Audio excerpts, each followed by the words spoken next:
पक्ष की अष्टमी तिथि को जीवित पुत्रिका, जिसे जितिया, खर जितिया भी कहा जाता है, इसका व्रत पूजन किया जाता है। ये व्रत बिल्कुल छठ पर्व की तरह 3 दिन तक चलता है। अश्विन मास की सप्तमी से नवमी तक। सप्तमी तिथि को नहाय खाए किया जाता है और अष्टमी को निर्जला जितिया व्रत किया जाता है और नवमी तिथि को पारण किया जाता है।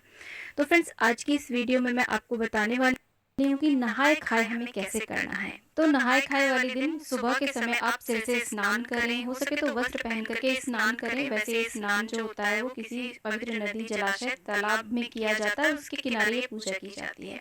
तो नहाय खाए के दिन सुबह के समय आप आधा स्नान करके, अब जब आपके वस्त्र गीले हों, केश गीले हों, से पानी टपक रहा हो, तो खुली जगह पे आप इस पूजन को करें। अपनी छत पर, बालकनी, आंगन में कर सकते हैं या किसी भी पार्क में कर सकते हैं। तुलसी का पौधा पास में रखते हैं तो बहुत ही अच्छा रहता है, क्योंकि पितृपक्ष में तुलसी की पूजा हमें जरूर करनी चाहिए। इससे हमारे पितरों को तृप्ति मिलती है। तो यहाँ पर हम कृत्रिम सरोवर बना रहे हैं। अगर हो सके तो देखिए किसी पवित्र नदी, जलाशय के किनारे भी आप इस पूजन को कर सकते हैं। नहीं कर सकते हैं तो कोई बात नहीं, आप ऐसे कोई भी परात ले लें, थाली ले लें, उसमें पहले गंगा जल डालें, फिर जल डालें और उसके अंदर थोड़ा सा देखिए हल्दी, कुमकुम, अक्षत डाल करके उसका पूजन कर लें। अच्छे से उसे टीक लें। 5 टिकिया तो आप जरूर लगाएं। और यहाँ पर देखिए, अगर आपकी सासू माँ हैं तब तो आपको उनके लिए अलग से नहीं रखना है कुछ भी। अगर सासू माँ स्वर्गवासी हो चुकी हैं तो उनके लिए अलग से पत्ता रखेंगे। तो यहाँ पर हमने देखिए तोरे के पत्ते लिए, जिन्हें नेनुआ भी कहते हैं, कहीं कहीं पर झिंगी भी बोला जाता है। अलग अलग क्षेत्र में तोरे को अलग अलग नामों से जाना जाता है। तो उसके पत्ते इस पूजा में जरूर लिए जाते हैं। नहीं मिल पाते तो आप केले का पत्ता भी ले सकते हैं। तो एक पत्ता हमने जिमुतवाहन के लिए रखा है, दूसरा चिल्लो यानी कि चील के लिए, और तीसरा पत्ता हमने सियारन के लिए रखा है। क्योंकि देखिए ऐसा माना जाता है कि चील और सियारन ने सबसे पहले इस व्रत को किया था। तो यहाँ पर हम खली लेते हैं। इसे कहीं कहीं पर खल भी बोला जाता है, यानी कि मस्टर्ड केक बोला जाता है। और पशुओं को जो खिलाया जाता है, इसे भिगो लें, उसके बाद में हम सभी को चढ़ा देंगे। इसे उबटन देना कहा जाता है। अधूरा स्नान करने के बाद में टपकते हुए केशों से हम यहाँ पर पूजा करने आते हैं। जिमुतवाहन भगवान जी को, चिल्लो सियारन को, दोनों को हम उबटन चढ़ाते हैं। इस तरीके से खली लगा करके आप अपना स्नान पूर्ण करें, यानी कि आपको अपने बालों में भी खली जरूर लगानी है, थोड़ी थोड़ी सी। उसके बाद में सरसों का तेल हमें चढ़ाना है। सभी को हम 5-5, 7-7 बार ऐसे सरसों का तेल चढ़ा देंगे। बाद में ये तेल आपको खुद भी लगाना है और सभी को लगाने के लिए जरूर देना। जो बचा हुआ तेल है सभी को टीका कर देंगे। तो इसे उबटन देना कहा जाता है। नहाय खाए के दिन सुबह को आधा स्नान करने के बाद में जब आपके केस टपक रहे हो, तब ये हमें ऐसे सभी को उबटन देना है। अगर आपके पास फूल हो तो यहाँ पर फूल जरूर चढ़ा दें। ऐसे टीका करने के बाद में, टीके में आप 5-5 बारी टीका भी कर सकते हैं या एक एक बारी भी टीका कर सकते हैं। सभी को हम फूल चढ़ा देंगे। उसके बाद आपको अपना स्नान पूर्ण करना है। ऐसे करने के बाद में देखिए जल का हम छींटा दे देंगे, सभी को स्नान का भाव करा देंगे, उबटन समर्पित कर देंगे।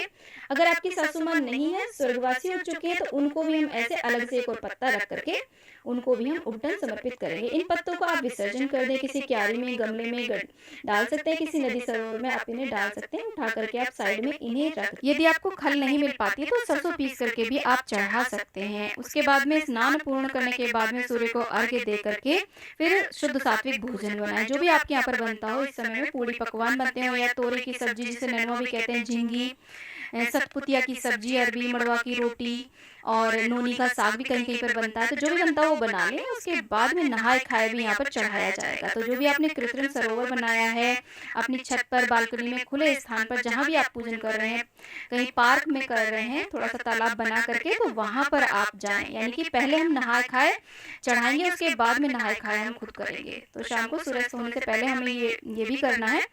तो यहाँ पर जो हमने कृत्रिम सरोवर बनाया है, उसके पास में एक हम धूप दीप ऐसे जला देंगे, जल का एक कलश भर के रखेंगे और फिर से हम तोरे के पत्ते लेंगे, नेनुआ के पत्ते लेंगे। इस तरीके से एक हम जिमुतवाहन भगवान के लिए लेंगे, एक चिल्लो के लिए, एक सियारन के लिए लेंगे, और अगर आपकी सासू माँ नहीं है तो एक उनके नाम का यहाँ पर रखा जाएगा।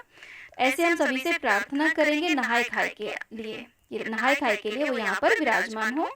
और यहाँ पर देखिए मुख्य रूप से दही चिवड़ा चढ़ाया जाता है। बिना नमक की चीजें हमें चढ़ानी होती हैं। जो भी आप पूरी पकवान कुछ भी आपने बनाया है उसमें नमक हमें इसमें नहीं चढ़ाना है। तो हम यहाँ पर चिवड़ा चढ़ा रहे हैं। आपके यहाँ पर जो भी चढ़ाया जाता हो वो आप चढ़ा सकते हैं। तो सबसे पहले हमने जिमुतवाहन भगवान जी को, फिर चिल्लो को, सियारन को ऐसे चिवड़ा चढ़ा दिया। उसके बाद में दही चढ़ाई जाती है। तो यहाँ पर जिमुतवाहन भगवान जी को हमने दही चढ़ा दी है और चिल्लो को, सियारन को, तीनों को हमने ऐसे दही चढ़ा दिए, दही समर्पित कर दिया। उसके बाद में थोड़ी सी हम चीनी ऐसे चढ़ाएंगे। तो कुछ ना कुछ मीठा हमें चढ़ाना है। पूड़े यहाँ पे चढ़ा सकते हैं, जलेबी भी चढ़ा सकते हैं, तो जो भी चाहे वो चढ़ा सकते हैं। हमें नमक की कोई भी चीज़ यहाँ पर समर्पित नहीं करनी है।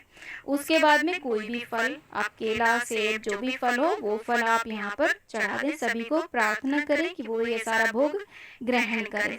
सभी से हम प्रार्थना कर लेंगे। उसके बाद में यहाँ पर देखिए सभी को हम टीका करेंगे चंदन से और रोली से। तो हमने जीमूत वाहन भगवान जी को टीका कर दिया है, फिर चिल्लो को टीका कर दिया है, फिर सियारन को टीका कर दिया है। चिल्लो सियारन ने सबसे पहले ये व्रत किया था, तो इसलिए साथ ही साथ उनका भी पूजन होता है।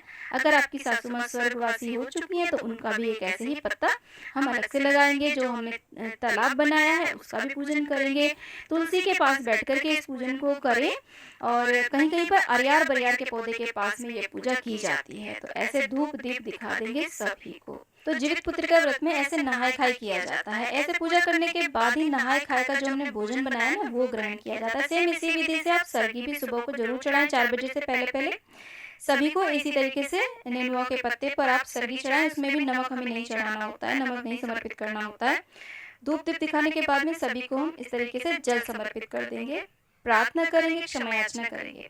अब देखिए ये जो हमने जीमूत वाहन भगवान जी को जो हमने नहाए खाए का जो भोजन है वो चढ़ाया है, इसे आप परिवार से सभी को बांट सकते हैं, सभी को प्रसाद के रूप में। बाकी चिल्लो और सियारन का जो है इसे आप विसर्जित कर दें, छत पर रख दें, और इसे पशु पक्षी कुछ भी खा लेंगे। नहीं तो आप इसे नदी में विसर्जित कर सकते हैं, किसी जमीन में गाड़ भी सकते हैं। इसको आप प्रसाद के रूप में सभी में बांट दें जो हमने जीमूत वाहन भगवान जी को समर्पित किया है नहाए खाए। और सेम इसी विधि से आप सरगी भी कर सकते हैं। सुबह 4 बजे से पहले पहले इस तरीके से सरगी आप जरूर सभी को समर्पित करें। जीमूत वाहन भगवान को, चिल्लो सियारन को, सासू माँ नहीं है तो उनको सरगी आप जरूर चढ़ाएं। तो इनको हम ऐसे, और आपको कोई भी नहीं मिल पा रहा है तो सारी सामग्री को आप इकट्ठा करें, उसे आप गौ माता को खिला सकते हैं, क्योंकि गौ माता में सभी देवी देवताओं का सबका वास माना जाता है। देखिए इस व्रत में नहाय खाए का बहुत महत्व होता है। इसी दिन अपने व्रत का संकल्प लें, नहाय खाए पूरे विधि विधान से करें, सूर्यास्त होने से पहले नहाय खाए कर लें। उसके बाद में कुछ भी अन्न नहीं ग्रहण किया जाता। अगले दिन सुबह सुबह सरगी की जाती है। अगर आपके यहाँ पर सरगी नहीं ली जाती है तो देख लीजिएगा आप, नहीं तो सरगी इसमें जरूर करनी चाहिए। सुबह सुबह 3 बजे से पहले उठ करके स्नान करके सरगी करें। पहले आप चिल्लो सियारन को, सासू माँ यदि आपकी नहीं है उनको सरगी दें, उसके बाद आप खुद भी सरगी लें। उसमें भी नमक नहीं चढ़ाया जाता चिल्लो सियारन को।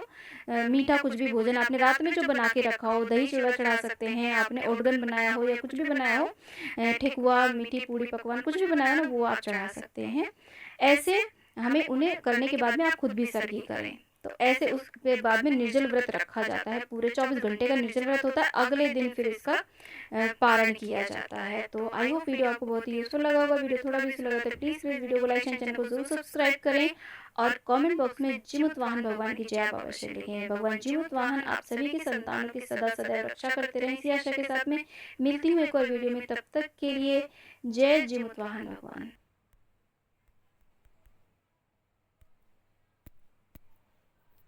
प्यारे दर्शकों, आज के इस पावन अवसर पर हम जितिया व्रत से जुड़ी संपूर्ण व्रत कथा का श्रवण करेंगे।